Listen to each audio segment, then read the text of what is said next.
જય માતાજી મિત્રો, અમારા નવા વિડીયોમાં પાછું તમારું સ્વાગત છે। તો આજે આપણે હરવા આવ્યા છીએ ફોર્ટ 545નું આપણે આઈસર છે। અને તો જોઈ લો, પેલા આપણું આ જીરાવાળું પડવું હતું અને એમાં આપણે પૌરાયું હતું, કારણ કે જીરાવાળું નકર ઉખડે નહીં, પૌરાયું હતું। જોઈ લો, આપણે સેન્સરમાં ટોપલિંગ રાખી છે, તો આપણે આવું લેવલ કરે છે। અને ખારીઓ તમે જોઈ લો, આટલો ઊંડો આપણે ખારીઓ પાડ્યો, જોઈ લો આટલો ઊંડો આપણે ફોર્ટ 545માં ખારીઓ ઊંડો પાડ્યો છે અને ડબલ ટોપમાં હાલે છે, કારણ કે ઉખાડવામાં બહુ મસ્ત છે। ડબલ 45 અને આઈસર કિંગ છે, જોઈ લો।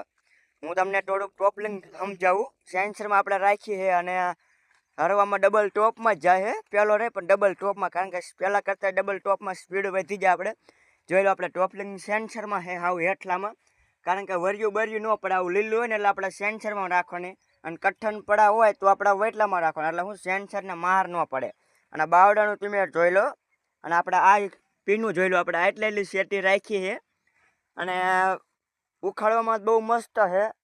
આઈસર ડબલ ટોપમાં જાય અને સ્પીડ હું તમને એનું છે ને કાંટો બતાડું, અહીંયા સુધી આપણે મીટર કાંટો બતાડું, અહીંયા સુધી રાખો ને ત્યાં તો સ્પીડ અને એટલી તો કાંઈ હું તમને બતાડું એની સ્પીડનો કાંટો ત્યાં સુધી રાખવાની। અને તો આપણે 10:30 સુધી કાંટો રાખવાનો, ત્યાં તો સ્પીડનો કાફી છે એટલું તો ફોર્ટ 5માં। અને આપણે 8 વાગ્યા, જોઈ લો, દીના આપણે 8 વાગ્યા છે ને આપણે હરવા આવ્યા છીએ।